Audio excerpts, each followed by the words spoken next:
오후 예배를 위해서 잠시 기도하겠습니다. 감사하신 주 하나님 아버지, 오늘 주일날 오전에도 우리가 주님 앞에 아름다운 예배를 드릴 수 있도록 은총을 베풀어 주셔서 감사드립니다. 또 점심에도 귀한 식사 교제를 나누고 또 서로 함께 즐거움을 누리며 또 세워주고 또 주님께 영광 돌리는 귀한 모임을 갖게 해주셔서 감사드립니다. 다시 또 이렇게 오후에도 주님이 우리를 이렇게 불러 모아 주셔서 온전히 영과 진리로 경배드릴 수 있는 그런 여건을 조성해 주셔서 또한 감사드립니다.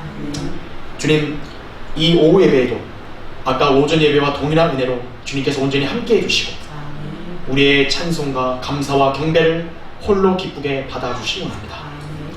그래 오직 주 하나님만이 영화롭게 되시는 이 귀한 한 시간이 될 수 있도록 주관해 주십시오. 주님, 부족한 종이 또 오후에 하나님 말씀을 들고 강단에 섭니다. 저는 굉장히 유약하고 어리석습니다. 성령께서 제 안에 충만해 주시고 또 저의 입술을 사용해 주셔서 오늘도 다니엘의 또 귀한 말씀을 우리 성도들에게 쉽게 잘 설명하며 증거할 수 있도록 역사해 주십시오. 특히나 오후에는 우리 성도들 피곤치 않도록 잘 붙들어 주시고 하나님 말씀에 집중해서 경청하고 또 주님이 주신 지혜로 잘 이해하고 깨달아서 우리 모두가 진리의 지식을 많이 습득하고 또 영적으로 굳건해지는 귀한 시간 될 수 있도록 역사해 주십시오. 이 예배의 시종을 주님께 부탁드립니다. 악한 마귀의 모든 공격과 방해를 막아주시고 주님만이 홀로 영화롭게 되시옵소서. 다시 오셔서 저희를 데려가 주신 주 예수 그리스도의 이름으로 기도드립니다. 아멘. 네, 자리에 앉아주시기 바랍니다.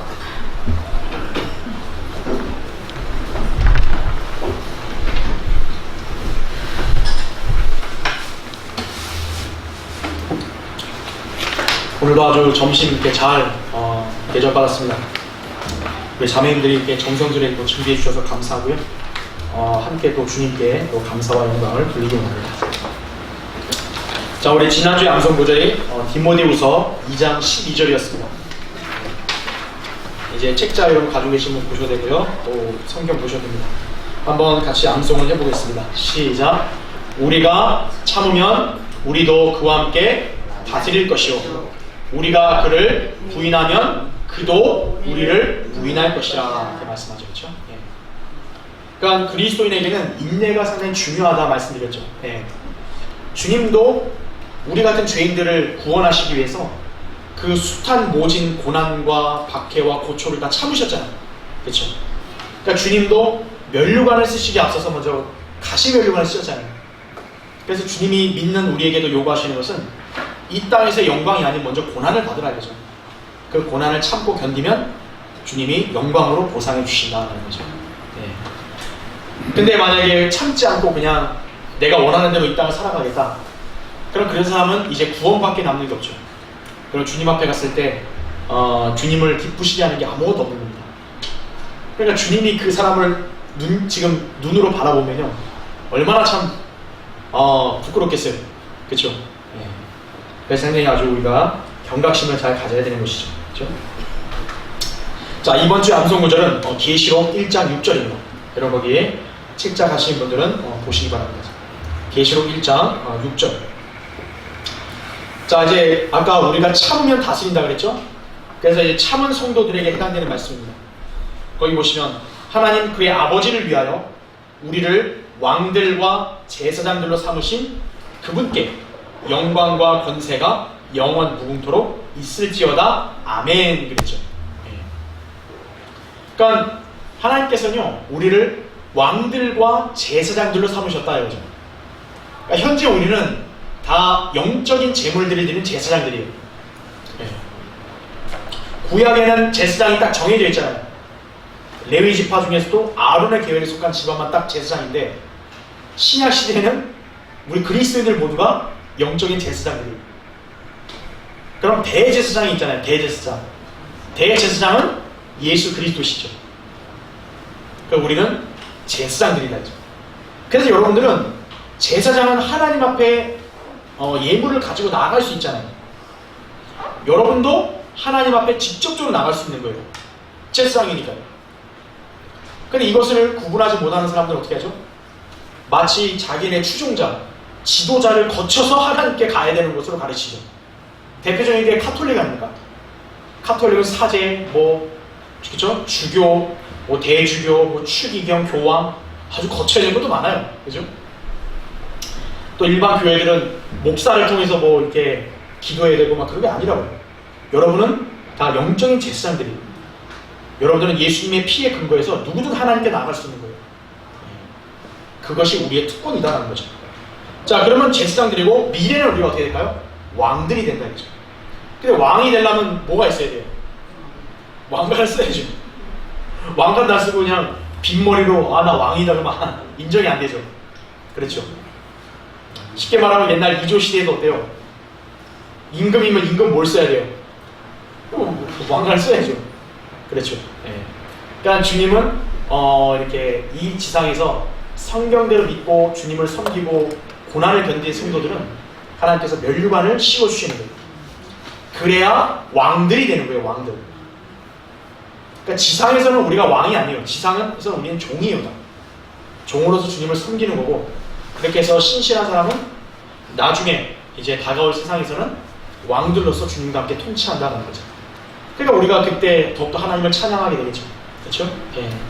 오늘 이 계시록 말씀을 여러분 잘 한 주간 이렇게 암송하시고, 그러니까 암송하는 건요 완고가 없어요.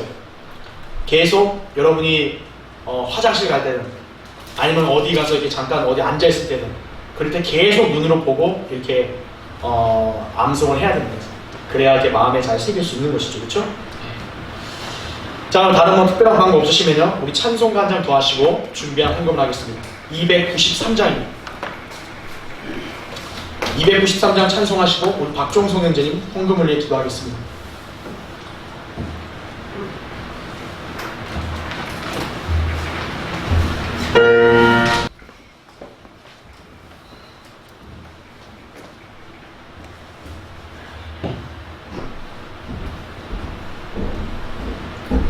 하늘에 계신 거룩하신 하나님 아버지, 오늘 오전도 우리에게 필요하고 합당한 말씀을 허락해 주셔서 감사합니다. 지금 하나님께 물질을 드리고자 합니다.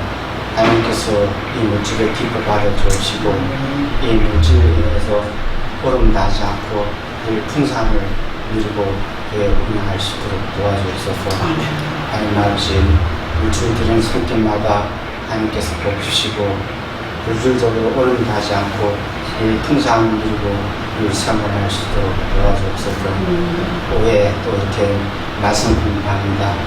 하나님께서 행정을 통해서 말씀을 전하는데 마귀가 말씀 전하는데 방해하지 못하게 막아주옵소서. 또 말씀 보면 저희들에게 지혜를 주셔서 말씀 듣고 믿음을 일어나고 교회와 가까워지실 수 있도록 도와주옵소서. 감사와 찬송을 드렸고 다시 우리 들어오실 우리 주 예수 그리스도 이름으로 감사를 기도드렸습니다. 아멘. 네.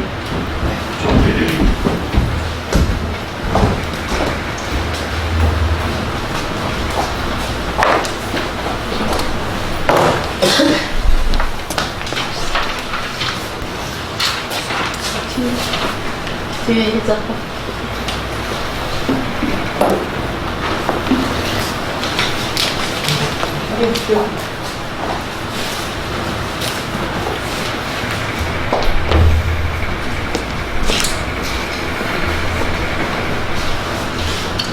예, 오늘 오후에 하나님 말씀 다니엘 2장입니다.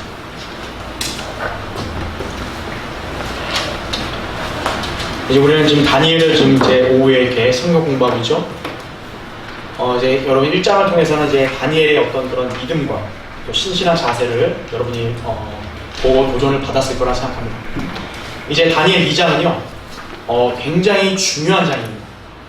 성경에서 성경 66권이 다 중요하지만요, 그 중에서 여러 개 장들이 있잖아요. 그 장들 중에 가장 중요한 장 중에 하나가 이 다니엘 2장입니다. 예. 그러니까 여러분은 지금 이 시간부터 이제 앞으로 몇 주 동안은 이 다니엘 2장을 우리가 중점적으로 이제 살펴보면서 공부할 건데요. 자, 맨 위에 이제 그 칸에 보시면 다니엘 2장의 주제가 뭐냐면 느부갓네살의 꿈에 나타난 형상으로 계시된 왕국의 역사입니다. 예. 왜 다니엘 2장이 중요하냐고 말씀드리냐면, 이제 느부갓네살이 이제 꿈을 꿉니다. 그 꿈에서 이제 그 사람의 모양을 한 그 형상을 보게 되는데 그 형상에 있는 그 각각의 요소들이 다 이제 이방 왕국, 그렇죠? 이방 왕국의 어떤 역사를 나타냅니다. 그래서 이제 바빌론부터 시작해서 뭐 이제 페르시아, 그 다음에 이제 그리스, 로마, 그 다음에 적그리스도의 왕국으로 넘어가는 거죠. 왜냐하면 다니엘의 책은 제가 서두에도 강조드렸다시피 이방인들의 때를 강조하는 책이에요. 그래서 다니엘서에서의 주요 이게 관점은 이방 왕국의 흥망성쇠입니다. 그러니까 다니엘의 책은요, 사실 이거 영적인 이런 개념이 거의 없어요. 다 뭐냐면 다니엘에 있는 예언의 말씀은 실제적이고 물리적인 그런 왕국에 대한 말씀이다 이거죠. 우리가 역사적으로 볼 때 바빌론이라는 제국이 있었잖아요. 그렇죠? 여기 느부칸네살이 그냥 성경에서 지어낸 인물이 아니라 실제 역사에 있던 인물이죠. 그 이후에 페르시아, 그리스, 로마 다 역사에 있던 왕 제국이었어요. 그러니까 이 다니엘에서 지금 계시하고 있는 이 왕국의 어떤 흐름과 또 그 이후에 이 왕국들을 쳐 부수는 것이 바로 예수 그리스도께서 세운 왕국이죠. 그래서 예수 그리스도가 재림하셔서 세우실 왕국, 그것이 바로 천년왕국이죠. 그 천국도 실질적이고 문자적이다라는 것이, 바빌론과 페르시아, 그리스, 로마가 문자적이었듯이 장차 적그리스도의 왕국도 문자적입니다. 그 적그리스도의 왕국을 쳐부수는 예수 그리스도의 재림과 천년왕국도 문자적이다 이거죠. 그런데 수많은 이 개신교회들은 그것을 믿지 못한다. 그래서 왕국을 다 영적으로 해석해버려요. 그러니까 다니엘 2장에 그들이 딱 직면하게 되면 해석이 엉망진창이 되는 거예요. 제가 예전에 그 우연한 기회로 한 CBS 방송을 보는데요, 누가 어떤 목사가 여기 와서 설교를 하는데 다니엘 2장을 갖고 설교하는 거예요. 여기 신상 이거 느부칸네살의 신상을 보고, 근데 그 사람은 그걸 설교할 때 그것이 성경적으로 무슨 뜻인지를 풀어서 알려야 되는데 그걸 안 해요. 그냥 뭐냐면 이거는 학자들 간의 의견이 여러 가지 많기 때문에 얘기할 수 없습니다. 그건 자기 생각이죠. 그러면서 한다는 소리가 뭐냐면 하나님의 나라가 가득 찰 겁니다. 하나님의 나라와 천국도 구분 못하는 사람들이요. 지금 그런 사람들이 교계를 꽉 차고 있는 거예요. 여러분이 다니엘 2장을요 성령님께서 여기서 그대로 해석해 줬다고요. 이걸 그대로 믿고 여러분이 그대로 왕국이 실현될 걸 확신한다면요, 여러분은 성경을 많이 하는 것이에요. 이제 오늘 여러분이 이제 다니엘 2장을 공부할 텐데, 여러분 다니엘 2장을 통해서 우리가 알아야 될 게 뭐냐면, 비록 지금 유대인들이 하나님을 대적하고 거부함으로써 지금 중심이 이방인의 때로 넘어왔지만, 그럼에도 하나님께서는 이스라엘을 회복시키고 그분만의 왕국을 세우신다 이거죠. 그러니까 하나님 앞에서 그분을 대적하는 이방 나라의 그런 왕들이나 그런 왕국들은요, 하나님 보시기에 한 줌 흙도 안 되는 거예요. 여러분이 그것을 잘 기억을 해야 된다는 거죠. 그렇죠? 세상 나라, 세상의 제국의 왕들은 영원히 가는 거 아니에요. 기껏해야 5년, 4년 그거 권력 잡으려고 인격을 내팽개치는 정치인들 보세요. 우린 그런 사람들하고 차원이 다르다 이거죠. 그렇죠? 자, 2장의 주요 내용을 먼저 보겠습니다. 거기 파란색 칸 보면요, 이제 느부칸네살 왕이 꿈을 꿨는데 꿈을 망각을 해버립니다. 그 내용이 나오고요. 그 다음에 그 비밀을 다니엘에게 하나님이 계시하세요. 그 다음에 세 번째는 그 꿈을 해석을 합니다. 마지막으로 다니엘이 이제 참 좋았는데 다니엘의 생애에 5점을 남기죠. 바로 느부칸네살로부터 경계를 받는 것입니다. 다니엘이 아무리 훌륭한 성도였다 할지라도요, 이 부분에서만큼은 하나님 앞에 죄를 지은 거예요. 위대하신 것은 하나님이지 다니엘이 아니에요. 위대한 거는 우리의 구주이신 예수 그리스도지 우리 개개인이 아니에요. 그것을 항상 망각하면 안 된다는 거죠. 그러니까 우리는 다니엘서를 통해서 예언적인 진리도 배울 뿐만 아니라 이런 영적인 교훈도 받을 수 있다는 것입니다. 자, 한번 이제 본격적으로 보겠습니다. 자, 먼저 2장 들어가기 전에 제가 먼저 나눠드린 교환을 먼저 보시면요, 자, 먼저 왕국에 관한 성경적인 관점을 보겠습니다. 자, 이게 왜 중요하냐면, 자, 밑에 1번을 보세요. 성경의 주제는 왕국이다 이거죠. 성경의 주제는요, 구원이 아니에요. 성경의 주제는 왕국이다 이거죠. 그래서 우리가요, 이 정치, 누가 누구를 통치하고 이 영역에 대해서는요, 그리스도인 할지라도 다 관심 가질 수 있는 거예요. 왜? 성경의 중심 하도도 결국 왕국이에요. 누가 통치하냐 이거예요. 물론 이제 하나님이 통치하시는 게 가장 완전하고 영원한 왕국인 거죠. 그렇죠? 네. 하지만 그 이전에 인간들의 통치를 보면 얼마나 인간이 이렇게 연약하고 인간이 얼마나 자격이 없는지 그걸 우리가 볼 수 있는 거죠. 자, 계속 보세요. 자, 성경의 주제는 왕국인데, 그런데 이 왕국에 관해서 어떤 관점을 가지느냐에 따라 그게 전천년주의자, 후천년주의자, 무천년주의자 등으로 나뉠 수가 있다 그랬습니다. 여러분 이걸 많이 들었기 때문에 그냥 제가 간단히 설명할 테니까 여러분 그냥 딱 눈으로 보고 들으시면 돼요. 자, 맨 밑에 먼저 그 밑에 1번을 보세요. 그 천년이라 했을 때 여러분 보통 이제 그 외래어로 밀레니엄이라는 말 많이 들어봤죠. 우리 옛날 한때 이제 2000년, 이제 1999년에서 2000년 넘어갈 때, 그렇죠? 밀레니엄 막 이런 거 하잖아요. 그죠? 그 밀레니엄이라는 단어, 사실 이건요, 성경에 나오는 용어는 아니지만, 1000, 숫자 1000을 뜻하는 라틴어 밀과 해를 의미하는 아눔이 합쳐져서 이 밀레니엄이라는 말은 1000년이라는 의미를 갖습니다. 그렇기 때문에 천년 왕국이란 말은 성경에 정확히 없죠.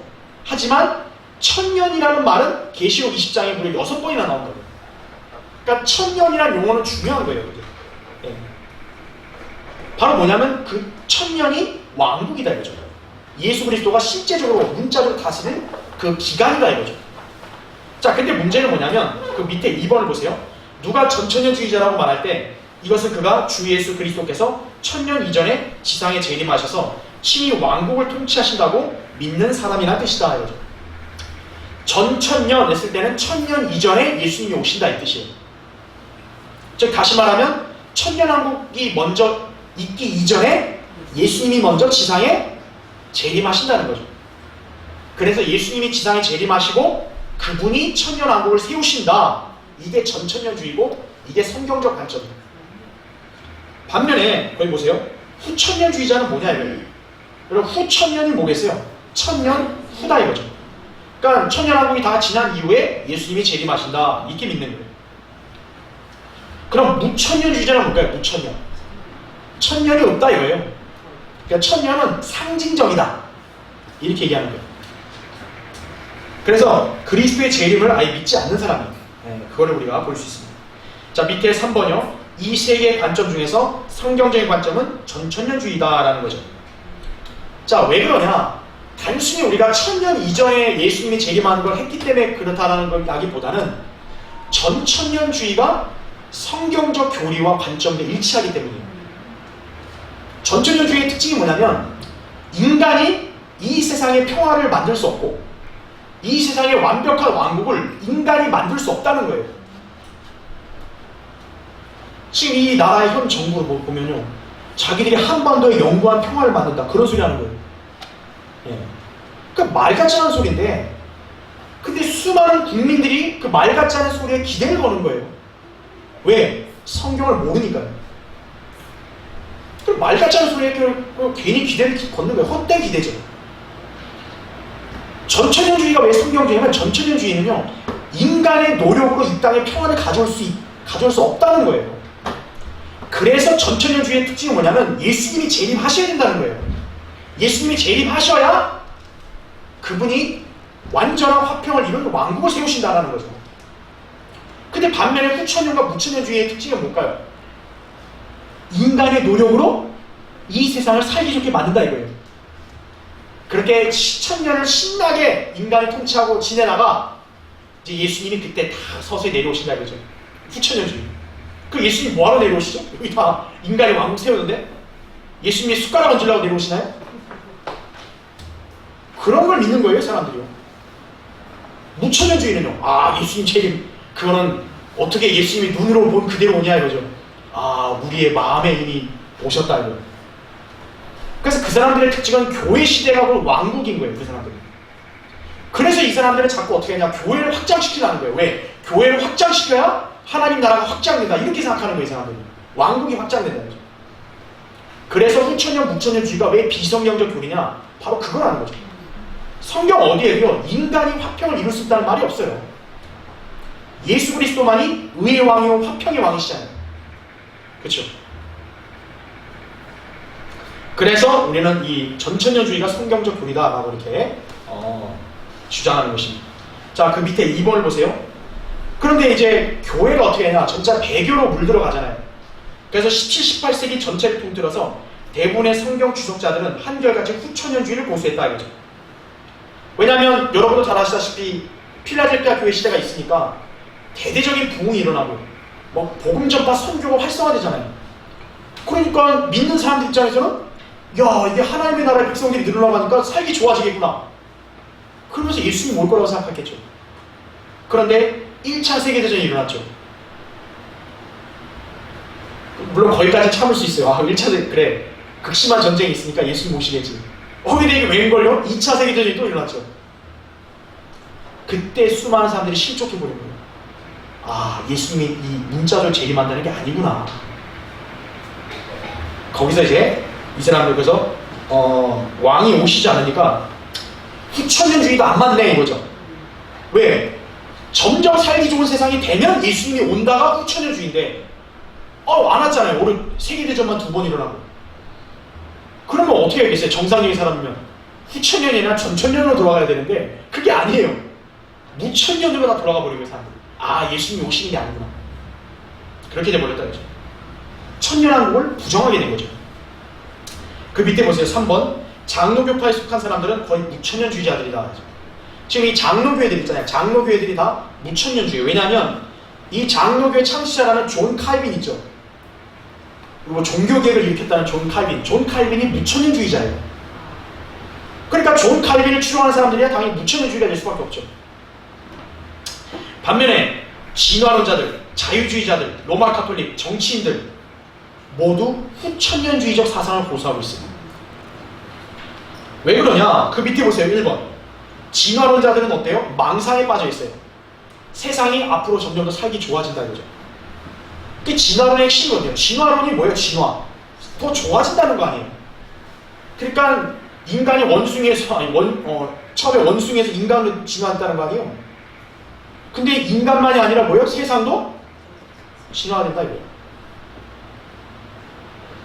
그러니까 뭡니까? 인류의 힘으로 지상평화가 건설되고 모든 것이 완전한 세상이 된다고 믿는 거죠. 왜? 이제 인간이 진화됐으니까. 그게 후천년주의고 그게 진화론이에요. 그러니까 진화론적 사고방식의 교육을 받은 거예요. 요새 학생들이 전부. 그 밑에 2번 보세요. 자, 신학교들이 어떨까요? 신학교들은 복음이 땅끝까지 전파되어서 세상이 점점 복음화되어 점점 더 좋아지고 모든 사람들이 한 사람도 남김없이 다 거듭난 그리스도에 된 다음에야 주님께서 지상에 다시 돌아오시게 된다고 말한다 이거죠. 그렇죠? 뭐 꿈보다 해몽이라고 아주 별소리를 다 하죠. 예. 그러니까 이 후천년주의자들의 특징이 뭐냐면 어떻게든 교회를 많이 세우고 어떻게든 사람들을 교회로 많이 끌어모아야 되는 거예요. 그래서 교회 세력이 확장돼야 지금 좋아지고 있다 세상이. 그러니까 주님이 없이 인간이 모든 일을 완성할 수 있다고 믿는 게 후천년주의자이죠. 그 밑에 3번 보세요. 결국 천년이라는 기간과 반드시 연관짓지 않더라도 인간들의 힘으로 세상을 점점 더 좋아지게 한다는 것이 바로 후천년주의 사상이다. 이런 논리는 오늘날 진화론자들 뿐만 아니라 자유주의자들, 정치인들, 종교 지도자들도 공유하고 있다는 거죠. 여러분 정치인들이 다 무슨 얘기하는 거예요? 여러분 세상을 더 살기 좋게 만들겠습니다 이거 아니에요. 그것에 헛된 희망을 보는 사람들이 그 정치를 찍는 거죠. 그래서 그 사람들이 통치하는 거죠. 거짓 평화를 약속하면서 통치하는 것이. 종교 지도자들도 마찬가지다 이거죠. 그래서 그들을 모두 후천년주의자들이라고 말해도 과언이 아니에요. 자, 그럼 밑에 이제 4번 보세요.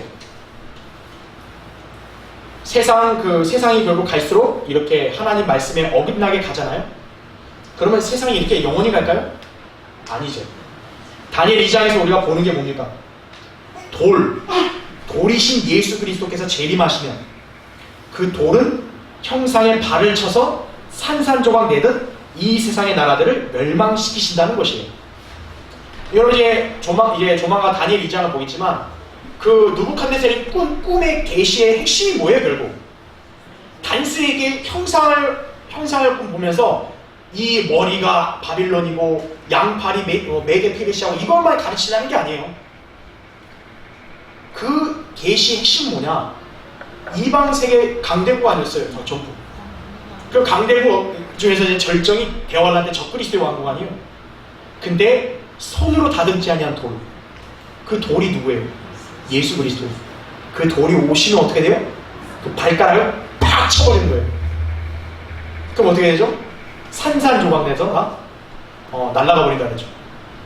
그게 핵심이에요. 그게 예수 그리스도가 와서요 바로 그런 하나님을 대적하는 이방 왕들을 쳐부수시는 거예요. 그러면 그냥 끝나는 거예요. 그리고 그 다니엘 2장에 나오죠. 그 산이 뭐요? 태산을 이루어가지고 영원히 서 있다는 거죠. 바로 예수 그리스도의 왕국, 그분이 세우시는 왕국이 영원할 것이라는 것을 우리에게 알려주는 것입니다.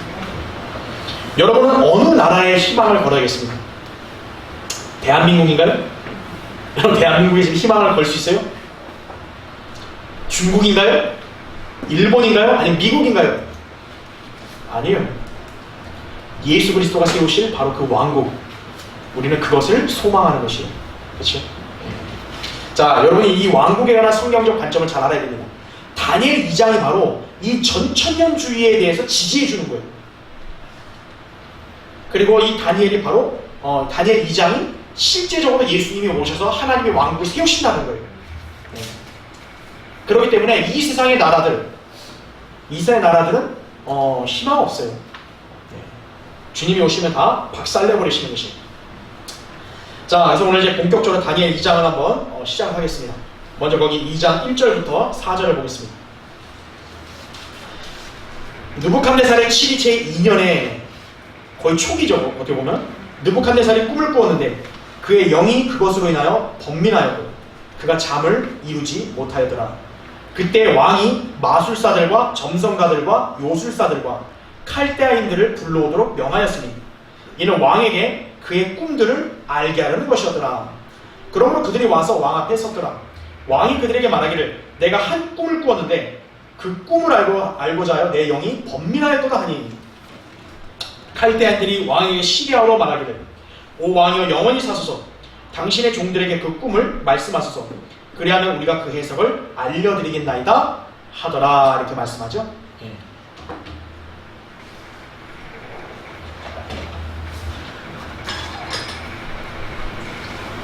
지금 여기 보시면 4절에 보니까 시리아 말로 말한다 했죠. 여러분이 흔히 알다시피 성경은 구약은 히브리어 마소라, 신약은 헬라어 표준어문이라고 많이 알고 있잖아요. 근데 그것만이 아니라 성경에는 시리아어로 기록된 것도 있어요. 대표적으로 바로 다니엘이라는 거죠. 지금 다니엘 2장 4절에 보면 시리아어로 말한다 그랬죠. 시리아 말로 말한다 그랬죠. 시리아어로도 기록되어 있다 그러죠. 이게 7장 28절까지 이렇게 되어 있다 그러죠. 자, 거기에 1번 먼저 보세요. 교환의 1번 보십시오. 교환의 1번의 첫 번째요. 여기서 느부갓네살은 계시의 주인공이 된다. 많은 계시들을 선지자들이 받았고 이번 경우에는 다니엘이 받게 되지만 그 계시는 먼저 이 이방인 왕에게 주어졌다 이거죠. 왜 하필이면 하나님의 계시가 유대인 왕도 아닌 이방인 왕인가 이거죠. 그래서 다니엘이 참 독특한 책이라는 거예요. 보통 이런 그 하나님께로부터 오는 계시는요, 보통 하나님이 쓰시는 그런 선지자나 그런 일꾼에게 먼저 가야 되잖아요. 근데 지금 이 이방 왕국의 미래의 그런 흥망성쇠는 먼저 느부갓네살에게 준 거예요, 계시를. 다니엘은 그걸 그 다음에 이제 해석을 하나님께로부터 계시를 받은 거지만 먼저는 느부갓네살이 꿈을 꿨잖아요. 자, 왜 그러냐 이거예요. 왜 하필 이방인 왕이냐 이거예요.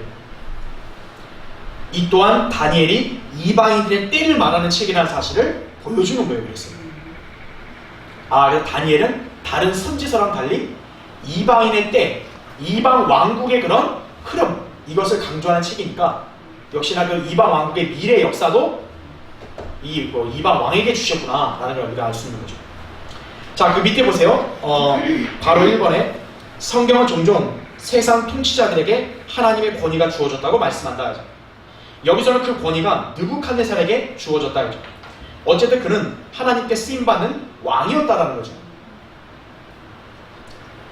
왜 그 유다 민족이 끝까지 느부갓네살에게 반역을 했냐 이거예요. 1차 포로에 잡혀갔잖아요. 그리고 나서 2차 포로에 다시 잡혀갔잖아요. 하나님은 바빌론의 느부갓네살 왕을 내 종이라고 하셨어요. 왜 하나님의 종이냐면 하나님께서 그분의 백성인 유대인들, 이 유대인을 벌을 줘야 되는 거예요. 그 벌을 주는 도구로 누굴 쓰시는 거예요? 느부갓네살을 쓰는 거예요. 그러니까 느부갓네살 같이 사악한 왕도 하나님은 그를 내 종이라고 말하는 것이. 그러면 하나님이 그 사람을 써서 지금 심판한다면요, 하나님의 사람들은 어때야 돼요? 그거에 순종해야 돼요. 정말 논리적으로 이해가 안 되고 이건 너무 불합리하다라고 따져도 소용없어요. 하나님이 그렇게 권위를 주셨고 쓰신다면요, 거기에 순종해야 되는 거예요. 그러니까 하나님께서는 어떠한 민족이 하나님 앞에 반역하고 자꾸 죄를 만연하게 짓잖아요. 그럼 하나님은요, 아주 형편없고 사악한 왕을 세우시는 거예요. 그럼 어떻게 될까요? 그 나라의 민족들이 고통을 당하는 거예요. 그래서. 자, 하나님께서는 왕국의 권위를 느부갓네살에게 주신 거예요. 그는 그 권위로 유다를 멸망시키라는 하나님의 뜻을 실현시켰다 이거죠. 자, 그 밑에 보세요. 2번. 하나님께서 그를 세우셨다는 사실은 예레미야 27장을 통해서도 알 수 있다 그랬어요. 보세요. 나는 나의 위대한 권능과 나의 뻗은 팔로 땅과 지상에 있는 사람과 짐승들을 만들어 내게 합당하게 보이는 자에게 그 땅을 주오노라. 이제 내가 이 모든 땅들을 나의 종 바빌론 왕 느부갓네살의 손에 주었으며 들의 짐승들도 그에게 주어 그를 섬기게 하였느니라. 이렇게 말씀하죠. 하나님 어떻게 한 거예요? 유대인들이 볼 때는 개와 같은 그런 이방 민족의 그 왕을 어떻게 해요? 하나님은 오히려 그를 종으로 해서 그 유대인들을 잡아가게 하고 그 땅을 다스리겠다 이거죠. 자, 밑에 보세요. 3번. 하나님께서는 분명히 느부갓네살을 택하시어 그분 자신의 일을 수행토록 하셨다 이거예요. 느부갓네살이 그걸 잘 알았든 몰랐든 그건 중요하지 않아요. 하나님이 필요하면 그 사람을 쓰는 거예요. 만약에 악한 일을 하게 하려고 하면 하나님께서 그걸 또 그 사람에게 하게 하시는 거예요. 그렇기 때문에 느부갓네살이 뭔가 대단하고 그자가 위대해야 해서 유다를 멸망시킨 게 아니에요. 하나님이 그에게 그렇게 하도록 허락하신 거예요. 그러면 느부갓네살의 입장은 어때야 돼요? 하나님을 인지해야죠. 아, 내가 대단한 게 아니구나. 근데 거의 대부분의 이 이방 왕들의 특징이 뭐예요? 하나님을 전혀 의식 안 해요. 딱 교만한 거죠. 내가 이런 나라와 왕국을 세웠다 이거죠. 야, 내가 이런 존재다. 느부갓네살이 그런 거예요. 그가 온 땅의 군주로서 매우 막강한 왕국을 다스리겠다 이거죠. 하나님께서요, 바빌론을 통해서 유다를 멸망시키려고 했잖아요. 근데 히스키야가 있던 당시에는 바빌론은 거의 유목민족밖에 안 되는 그런 보잘것없는 민족이에요. 근데 그 민족이 강성해져서 어떻게 돼요? 유다를 멸망시키고 세계 역사에서요, 강대국이 된 거예요. 별별 없는 민족이. 그래서 제국의 흥망성쇠는요, 누가 관장하시는 거예요? 하나님이 관장하시는 거예요. 인간이 잘나서 왕국을 강하게 한다, 아니 나라가 잘 산다, 아니에요. 하나님이 흥망성쇠를 주관하시는 거예요. 바빌론도 그랬다 이거죠. 하지만 느부갓네살의 특징이 뭐예요? 교만했어요. 다니엘 4장 30절에 보면 교만했다고. 자기가 왕국을 거니면서 딱 그러는 거예요. 야, 이게 내가 세운 내 왕국과 내 힘이 아니냐? 하나님이 그렇게 말하자 그를 바로 치셨죠. 자, 느부갓네살이 결국 회개함으로써 잠깐 회복은 됐지만 결국 그의 왕국의 영광은 곧 사라지게 돼요. 사실 바빌론 제국의 영화는요, 100년도 못 갔습니다. 거의 100년 못 갔어요. 유대인들이 바빌론 포로 된 거 하나님 몇 년간을 포로 생활하겠어요? 70년이었죠. 그 전성기는 70년 이후로 끝나버린 거예요. 허망하죠, 사람이. 그쵸? 사람이 뭘 열심히 업적을 해서 딱 세워놓으면 영원히 갈 줄 아는데 그게 오래 못 가는 거예요. 자, 그래서 이후에 일어날 제국들, 그래서 느부갓네살에게 먼저 계시를 보여주죠. 너가 이 정도였지만 너가 영원히 안 간다 이거죠. 너 이후에 그 다음 나라 왕, 또 그 다음 나라 왕, 그걸 다 꿈을 통해서 계시를 보여준 거죠. 근데 그런 나라들도 역시 어때요? 모두 멸망하는 거예요. 그것을 모두 하나님께서 주관하신다는 사실이죠. 예. 자, 밑에 바로 4번 보세요. 그래서 느부갓네살이 꿈과 해석을 통한 하나님의 계시의 중심에 있는 이유가 바로 그거다 이거죠. 그러니까 왜 하나님은 느부갓네살에게 이 계시를 줬냐 이거예요. 하나님이 그를 먼저 이방인들의 때에서 시작이 되게 하셨기 때문이에요. 그래서 다음 시간에 보겠지만 신상을 봤을 때 가장 그 머리, 보통 여러분 사람의 중심이 어디예요? 다 머리에서 뇌에서 시작되잖아요. 느부갓네살이 어떻게 보면 하나님의 백성이 이스라엘을 대적하는 이방 강대국의 어떻게 보면 우두머리였던 거죠. 그래서 그에게 계시를 준 거예요. 중심에 있었다 이거죠. 그러나 그의 아무리 그런 왕국도 어때요? 종국에는 허망하게 사라질 것이다 이거죠. 그 이후에 어떤 왕국들도 모두 멸망하게 될 것이다 이거죠. 그러니까 성경의 가르침은 명확한 거예요. 하나님을 무시하고 인간들이 멋대로 하는 행동이요, 멋대로 짓는 왕국들 영원히 안 가요. 하나님이 바로 한순간에 다 사그라들게 해버린다 이거죠. 자, 그 밑에 2번을 보세요. 그의 통치 초기에 그는 한 꿈을 꾸는데 그것은 매우 큰 형상에 관한 꿈이었다. 그 형상은 거대한 모습과 번쩍거리는 금속들로 인해 광채가 찬란하며 용모가 무서웠다 그래요. 다음 시간에 보겠지만 다니엘이 직접 설명해 줍니다. 왕이 본 그 꿈에 본 형상이 굉장히 광채가 휘황하고 무서웠다 이거 용모가. 그럼 보세요. 그가 그 형상을 보고 놀라고 했는데 갑자기 산에서 떨어져 나온 돌 하나가 그 형상에 발을 치더니 그 형상은 무너지고 그 돌은 점점 더 커져 그 형상이 있던 평원은 물론이고 온 세상까지 가득 채워져 버린다 이거죠. 여러분 그럼 갑자기 이런 꿈을 꿔봐요. 얼마나 사람이 놀라겠어요. 그렇죠? 예. 자, 그 다음 페이지 보세요. 3페이지요. 근데 그 이집트의 당시 사람들은 그 거인들의 형상에 대해서는 익숙했다고요. 그래서 느부갓네살을 봤을 때 단순히 그냥 거대한 형상을 봤다, 이것에 놀랄 일이 아니에요. 근데 문제가 뭐냐면 이집트 왕들이 세웠던 거대한 형상들을 보고 왔기 때문에 그런 걸 많이 보면 꿈을 꿀 수 있잖아요. 사람이 뭘 많이 보면 그거에 연관된 꿈을 꿀 수 있잖아요. 근데 느부갓네살은 그런 꿈을 꿨다면 두려워할 이유가 없어요. 그 밑에 보세요. 2번. 하지만 이것이 일반 꿈과 다른 것은 느부갓네살이 이집트에서는 거대한 석상이나 봤을 것을 이 꿈에서는 여러 금속으로 된 형상을 보았다는 것이다. 자기가 실제 생활하면서 본 게 아니잖아요. 보통 형상하면 그냥 한 주조물로 만드는데 이건 뭐예요? 금, 은, 노, 철, 또는 발가락은 철과 진으로 되어 있잖아요. 복합적이잖아요. 얼마나 참 이런 본 적이 없을 거 아니에요. 그래서 3번 보세요. 그래서 그는 이 꿈으로 인해 잠을 설치고 번민에 빠진 것이다. 그래서 아까 3절에 그러잖아요. 내가 영이 번민하다 그러잖아요. 왜? 이게 보통의 꿈이 아니에요. 자기가 봐도. 근데 이건 도저히 모르겠다 이거죠. 그러면 참 영이 좀 약간 갈등이 되기도 하고 있잖아요. 그쵸? 예. 그래서 그는 마술사들과 점성가들과 점쟁이들과 칼대아인들을 불러오도록 명하였는데 그것은 그 꿈의 내용을 알고자 했던 것이다 이거죠. 그럼 이때 어떻게 되겠어요?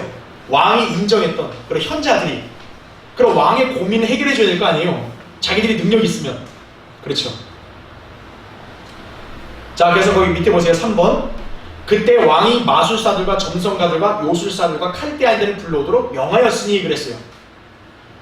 왕이 도저히 이 꿈을 못 푸니까 다 불러오는 거예요. 온갖 사람들을. 근데 아무나 불러오는 게 아니라 마술사, 점성가, 요술사, 칼대아인을 불러옵니다. 그럼 그 밑에 보세요. 1번. 바로 1번. 마술사가 뭘까요? 마술사. 실제적으로 마술을 행했으며 모든 신비적인 의식들과 행운을 빌기 위한 의식들을 행했던 사람들이에요. 그러니까 여기에 마술사는요, 우리가 요새 이 TV에 나와가지고 막 눈속이라는 마술하는 애들 있잖아요. 그런 애들이 아니에요. 여기 마술사들은. 악령이나 마귀에 들린 자들이에요. 그래서 강신술에 대한 전문적 지식과 기술을 겸비하고 진짜 마술을 부릴 수 있는 실력 있는 자들이에요. 제가 얘기했죠. 느부갓네살이 무슨 미개한 나라의 그런 무식한 왕이 아니라 굉장히 정치력과 수완이나 이 머리가 뛰어났던 왕이에요. 그러니까 다니엘이나 세 친구들을 그렇게 딱 그의 동료들을 자기의 그런 일꾼으로 부려먹으려고 하잖아요. 느부갓네살은 결코 그런 어리석은 사람이 아니에요. 그러니까 이 느부갓네살이 그런 마술사들을 옆에 끼고 있었다는 거는 그 마술사들이 무슨 눈속임이라는 이런 알량한 재주를 가진 사람들이 아니라 진짜 뭔가 보이지 않는 어떤 그런 일들에 대해서 뭔가 강신술이라는 이런 거에 대해서 뭔가 잘했으니까 거기에 혹했던 거죠. 마술사, 매지션스인 거죠. 그 다음에 2번 보세요. 점성각. 제가 지난번에 점성학과 천문학의 차이를 말씀드렸죠. 천문학은 별들의 법칙이니까 과학이 되지만 점성학은 그냥 별들에 대한 지식이니까 그건 사람마다 달라서 과학이 될 수 없다 그랬죠. 여기 점성가도 그래요. 별들을 관찰하여 미래의 사건들을 예언하는 사람들로서 동양의 고대 국가들에서 흔했죠. 그 동양의 여러 나라들 보면 막 이렇게 별을 보고 나서 미래를 점치는 사람들이 있었잖아요. 그렇죠? 자, 3번 점쟁이. 죽은 자들과 교통하는 자들이다. 그들은 여호와의 방법으로 초자연적인 힘이나 지혜를 얻었다고 주장하는데 사실은 악한 영들의 도움을 받아서 그러한 일들을 하게 된다. 현대 신령술은 이에 대한 좋은 예이다 그랬죠. 여러분, 죽은 사람과 교통한다고 하는 사람들 있잖아요. 그게 바로 신령술, 이거 그 점쟁이들이 그러는 거죠. 그러니까 느부갓네살이 이런 사람들을 부른 게 뭐냐면 그냥 책만 공부한 이런 사람이 어떻게 그 사람이 꿈을 알겠어요. 근데 너희들은 신비로운 그런 걸 일을 할 줄 안다니까 너희들이 와서 좀 내 꿈을 맞춰라 지금 이러는 거죠. 자, 마지막 4번 보세요. 칼데아인들. 여러분 이거 보면은 마술사, 점성가, 점쟁이는 그래 뭔가 좀 신비한 일들을 한다고 하니까 불러올 수 있겠다. 근데 칼데아인들이 이건 뭐 그냥 민족인가 이렇게 헷갈릴 수 있잖아요. 그게 아니라 이 사람들은 무슨 평범한 족속이 아니라 왕의 명령에 따라 어떤 학문 분야에서 무엇인가를 전공하고 익힌 특별한 현자들 계층에 속하는 일단의 전문가 계급을 말해요. 말하자면 이들은 특수한 직업을 가진 현자들 또는 예언가들 계층의 사람들을 나타낸다 이거죠. 그러니까 여러분이 지금 여기 다니엘을 볼 때 칼데아인이라고 말하면 그냥 무슨 바빌론 사람이냐 이게 아니라 말 그대로 특정한 계층의 어떤 현자들이라고 보시면 돼요. 어떤 학문 분야를 열심히 공부한 전문가예요. 우리가 흔히 보면 그렇잖아요. 나라를 치리하는 사람들은 이렇게 뭔가 주요 현안 대사를 처리하기 위해서 전문가들에게 많이 자문을 요하잖아요.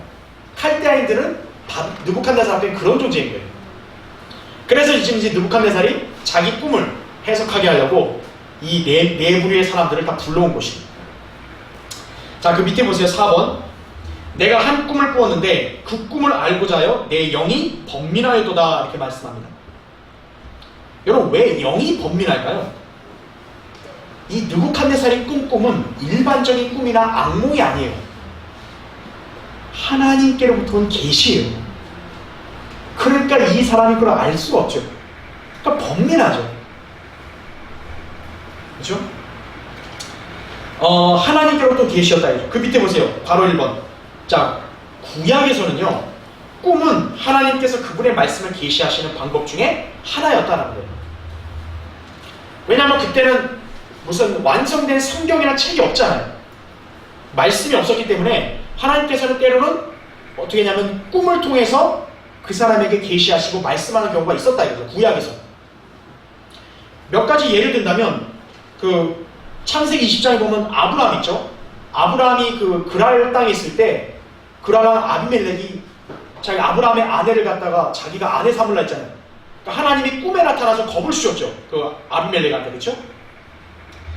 또 야곱에게도 나타나셨죠. 꿈에. 그렇죠? 그리고 라반, 야곱의 외삼촌이죠. 라반에게 나타나서 너 야곱한테 해 끼치면 너 가만 안 둔다 하나님 그러신 거죠. 그죠? 그 다음에 요셉도 꿈을 꿨죠. 그쵸? 그리고 요셉이 있던 당시에 이집트 파라오가 꿈을 꿨죠. 그 파라오의 꿈을 요셉이 해석해줬죠. 그리고 재판강기 7장에도 보면은 이제 그 기드온의 군사들도 꿈을 꿨다 이거죠. 그 꿈에서 뭐냐면 빵이 막 미디아 족속에 굴러 들어간다 이거죠. 그게 바로 주의 칼이다 그랬죠. 그리고 솔로몬도 꿈을 꿨죠. 그렇죠? 그리고 마태복음 1장에 보면 마리아의 남편 요셉도 꿈을 꿨죠. 왜냐하면 요셉이 이제 마리아가 예수님을 예수님을 가지니까 어때요?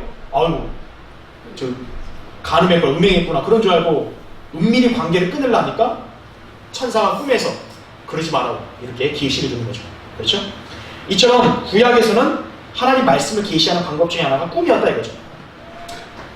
그래서 제가 아까 2번도 했고요. 그 밑에 3번 보세요. 그러니까 중요한 게 있어요.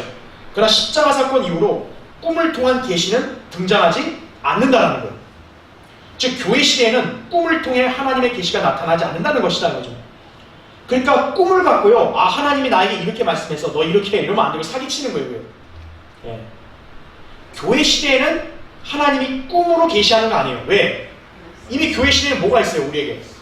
성경이 있잖아요. 기록되고 완성된 하나님 말씀이 있잖아요.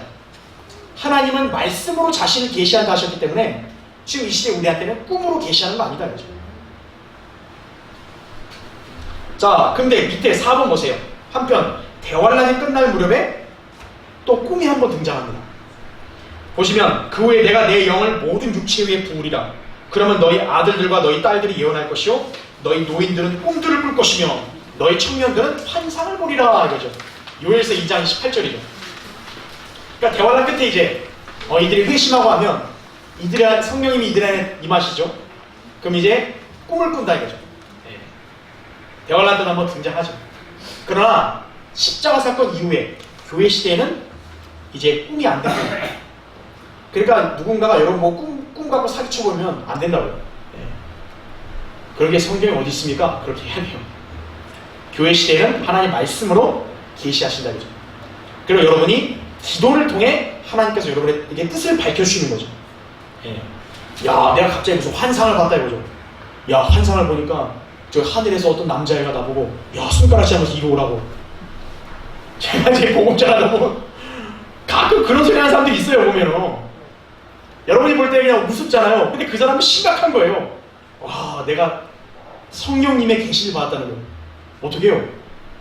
갑자기 어떠한 그 참한 이 소녀애가 나한테 오더니 얘야 글로 가지 마라 이리 오라. 그걸 갖다가 계시받았다고 그런 소리 하는 사람들이 있어요. 그러니까 성경을 모르면 그렇게 되는 것이죠. 그렇죠?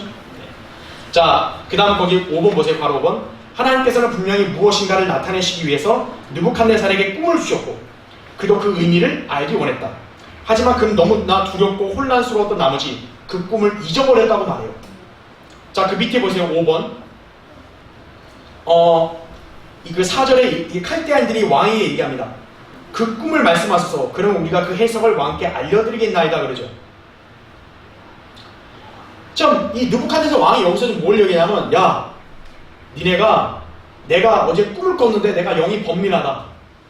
꿈을 말하고 꿈의 해석까지 말해라 이거죠. 그랬더니 칼데아인들이 왕이시여 꿈은 알려주십시오. 해석을 우리 하겠습니다. 그런 거죠. 자, 근데 느부갓네살이 여러분 무리한 요구라고 생각하세요? 인간적으로 볼 때는 무리해 보이죠. 왜? 아니 근데 자기가 꾼 꿈을 우리가 어떻게 알고 그걸 뭘 해석도 우리가 어떻게 하냐 이거예요. 근데 느부갓네살의 요구는 결국 무리한 게 아니에요. 왜? 지금 이 자들은 항상 어떻게 얘기했어요? 자기들이 신들과 교통한다. 아까 얘기했잖아요. 마술사, 점성가들 뭐예요? 자기들이 미래를 예측한다. 뭐 신비한 일들을 한다. 항상 그렇게 자랑하는 사람들 아니에요. 그러니까 너희들이 초자연적인 지식이 있다면 내가 꾼 꿈도 맞춰보라 이거예요. 아니 왕의 입장에서 그 요구를 결국 무리한 게 아니죠. 자기들이 그렇게 스스로를 늘 그렇게 드러냈으니까. 만약 그들의 말이 참이라면요, 그들이 진짜 신비한 의식을 하고 자기들이 믿는 신들이 대단하다면요, 다니엘처럼 느부갓네살이 꿈을 맞춰야죠. 그리고 그 꿈이 무엇을 뜻하는지도 밝혀야죠. 왜? 자기 신들이 살아있다면. 근데 이 사람들은 거짓말이나 하는 거예요. 왕 말씀해 주십시오. 느부갓네살이 그거에 속을까요? 안 속을까요? 그래서 제가 느부갓네살이 보통 왕이 아니라는 거예요. 이 사람은. 자, 거기 보세요. 5절부터 9절 보세요. 왕이 칼데아인들에게 대답하여 말하기를 그것이 내게서 사라져버렸으니 이거죠. 만일 너희가 그 꿈과 해석을 내게 알려주지 않으면 너희는 토막으로 잘려질 것이요 너희 집들은 퇴비더미가 될 것이라. 그러나 너희가 내 그 꿈과 해석을 알려주면 너희는 내게서 선물과 보상과 큰 명예를 받을 것이니라. 그러므로 내게 그 꿈과 그 해석을 알리라 하였더니 그랬죠. 굉장히 섬뜩하죠. 내 꿈 못 맞춰? 너네는 토막으로 잘려 죽는다는 거예요. 오늘날 이거 인권 강조한 사람들이 보면 야 이거 잔인한 사람으로 볼 거 아니에요. 근데 느부갓네살은요 그런 절대적인 권력을 가진 사람이에요. 꿈 말해 안 말해? 그럼 니네 다 토막으로 잘린다 이거죠. 토막살이 나겠다 이거예요. 근데 해석하면 너네는 가장 큰 영예와 선물을 주겠다 이거예요. 자 7절 보세요. 그들이 다시 대답하여 말하기를 왕은 그 꿈을 종들에게 말씀하소서. 그리하시면 우리가 그 해석을 알려드리겠나이다 하더라 이거죠. 답답하죠. 그냥 알려주십시오. 우리가 해석을 하겠습니다. 그랬더니 보세요. 8절. 왕이 대답하여 말하기를 내가 확실히 알았느니 너희는 내게서 그것이 사라져버린 것을 알기에 시간을 얻으려 하는도다. 그러니까 한마디로 뭐예요? 아이고 니들 시간 끌려는구나 지금 보니까. 딱 이러는 거죠. 보세요. 9절에 그러나 만일 너희가 그 꿈을 내게 알게 하지 아니하면 너희를 다스릴 법이 오직 한 가지뿐이니 이는 너희가 거짓말을 꾸며 내 앞에서 그릇된 말을 하여 때가 바뀔 것을 기다리려 함이라. 그러므로 그 꿈을 내게 말하라. 그러면 나는 너희가 그 해석을 내게 알릴 수 있는지를 알리라 하더라. 이렇게 말씀합니다. 자 여기서 지금 보면요 좀 보통 인간의 관점을 볼 때 황당할 수 있어요. 느부갓네살이 내 꿈을 말해봐. 그 꿈이 뭡니까? 아 잊어버렸다. 근데 니들이 다 맞춰봐. 근데 보세요. 1번 그것이 내게서 사라져버렸으니 이것은요 사실 크게 두 가지 가능성이 있습니다. 진짜 이 느부갓네살이 자기 꿈을 잊어버린 것도 있고요. 아니면요 일부러 알고서도 모른 채 한 걸 수도 있어요. 그러니까 둘 중에 하나 가능성이 있어요. 자 왜 그런지 볼게요. 밑에 1번 보세요. 꿈은 사실 깨고 나면 자칫 잊어버리기가 십상이다. 그래서 꿈을 잊어버렸다는 왕의 말은 사실일지도 모른다. 꿈을 꾸고 나서 바로 잠에 깬 뒤 그 꿈에 대한 생각을 집중하지 않으면 거의 잊어버리게 되거나 기억나더라도 흔히 단편적으로만 기억나는 게 보통이다. 그죠? 그러니까 쉽게 여러분들도 꿈을 꾸다 보면 뭔가 굉장히 꿈속에 선명했어도 막상 깨면 뭐예요? 흐리리할 때가 있다고요. 그렇죠? 느부갓네살은 그럴 수 있는데 근데 보세요. 2번 보세요. 2번. 그러나 느부갓네살의 꿈이 잊어버렸다고 말한 게 거짓일 수도 있어요. 여러분 왜 거짓이냐면 다니엘이 실제로 꿈을 해석했죠. 느부갓네살은 자기 꿈을 얘기 안 했어요. 맞춰봐. 근데 다니엘이 와서 어때요? 형상을 일일이 얘기하고 그 형상이 무엇을 의미하고 이 다듬지 않은 돌이 발가락 쳐서 다 부셔버리고. 여러분 그렇게 해석했을 때 느부갓네살이 어떤 반응을 보였어요? 사실 그게 느부갓네살한테 그 좋은 꿈이 아니잖아요. 엄밀히 말하면. 근데 느부갓네살은 뭐예요? 이게 감히 그런 소리에? 그게 아니라 너가 믿는 하나님이 최고의 하나님이다. 그렇게 바로 납작 엎드려버리죠. 자기가 꿈을 잊어버렸다면 다니엘의 말이 사실인지 거짓인지 어떻게 알아요? 그 느부갓네살은 다니엘의 말을 듣는 그 순간 어때요? 바로 납작 엎드리죠. 네가 믿는 하나님이 진짜 유일한 하나님이라고 그런 거죠. 그래서 우리가 알 수 있는 게 뭐냐면 느부갓네살이 꿈을 알면서도 모른 채 한 걸 수도 있다라는 거예요. 보통 이게 절대 군주들 어때요? 또 신하들 중에 안 입고 온 애들 있으면 좀 한번 숙청을 해줘야지. 그게 뭘까? 느부갓네살 입장에서 얘네들이 좀 시원찮을지도 모르죠. 니들이 무슨 신과 교접하고 뭐 대단하다? 한번 보자 뭐 오케이. 그럴 수도 있어요. 그러니까 이건 가능성이기 때문에 우리 정확하게 모르지만 근데 그것도 일리가 있다 이거죠. 왜? 느부갓네살이 다니엘이 말한 게 사실인지 아닌지 본인이 어떻게 알아요? 바로 엎드려버리죠. 그렇죠? 자, 두 번째 보세요. 2번. 왕은 그 꿈을 종들에게 말씀하소서. 그리하시면 우리가 그 해석을 알려드리겠나이다. 자, 그 밑에 보세요. 바로 1번. 지금 이들의 말은 거짓말이에요. 어떤 꿈이 예시하는 내용을 정확하게 해석할 수 있을 만큼 대단한 예지가 있었다면요. 자, 보세요. 자기가 꿈을 해석할 수 있는 능력이 된다면 그 꿈이 뭔지도 말할 수 있어야죠, 당연히. 그렇지 않겠어요? 느부갓네살의 논리가요, 결코 이거는 말 같지 않은 논리가 아니라 일리 있는 거예요. 니들이 신들과 교통한다며, 니들이 초자연적인 일들을 안다며, 그러면 내가 잊어버렸다는 꿈도 맞춰보고 네가 해석 좀 해주라 이거예요. 내가 번민하니까. 근데 이 사람들은 이 보세요. 2번. 무엇인가를 이러쿵저러쿵 아무렇게나 해석하기는 식은 죽 먹게 하니. 여러분, 꿈보다 해몽이라고요. 사람이 해몽을 자기 멋대로 할 수 있잖아요. 그렇잖아요. 근데 꿈이 뭔지를 맞출 수 있어야 그게 그 사람이 초자연적인 걸 볼 줄 아는 사람인 거죠. 그러니까 지금 이들의 말은 거짓말인 거예요. 이들이 뭐라고 얘기해요, 지금 느부갓네살한테? 왕이요. 이 다음 시간에 배우겠지만 왕이 꾼 꿈은 누구도 모릅니다. 근데 해석하면 우리가 알려드리겠습니다. 이게 얼마나 말 같지 않은 소리예요, 이게. 그죠? 밑에 보세요. 3번. 그럼 왕은 속지 않는다 이거죠. 아니, 니들이 예지력이 있으면 꿈도 뭔지도 알아맞추고 해석도 할 줄 알아야 되는 거 아니냐 이거죠. 그래서 느부갓네살이요, 이 정치 수완이 대단한 사람인 거예요. 그러니까 제가 볼 때는 이 사람이 이거를 계기로 해서 한번 숙청을 하려고 하는 걸지도 몰라요. 어떻게 보면. 물론 이건 가능성이기 때문에 우리가 알 수 없지만, 왜냐하면 이 신하들 중에서도 왕을 우습게 하는 사람들이 은근히 있을 수 있거든요. 특히 이 사람들은 왕을 속이기 쉽죠. 왜? 자기는 초자연적인 일을 하니까 왕을 속여놓고 뭐라 그래? 아, 우리 신들이 그랬습니다. 그렇게 속이기 얼마나 쉬워요. 그러니까 느부갓네살 입장에서는 어떻게 보면 자기 절대 왕권에 걸림돌이 될지도 모르죠. 예. 자, 어쨌든 이제 그것은 이제 우리가 가능성을 얘기한 거고, 이제 오늘 성경에 있는 걸 그대로 봐야 되니까, 어쨌든 지금 느부갓네살은 시간 끌기라고 딱 수작이라고 얘기하면서 요구한 거죠. 자, 맨 밑에 3번을 보세요. 만일 너희가 그 꿈과 해석을 내게 알려주지 않으면 너희는 토막으로 잘려질 것이요 너희 집들은 퇴비더미가 될 것이라. 느부갓네살의 마음이 지금 급박한 거예요. 왜? 아니, 그냥 꿈이 별거 아니면 에이, 그래, 나중에 좀 알려줘라 이래도 될 텐데 지금 당장 알려주라 그러죠. 당장 못 알려주면 얘네 다 죽는다 그러죠. 뭔가 지금 급박한 거예요, 마음이.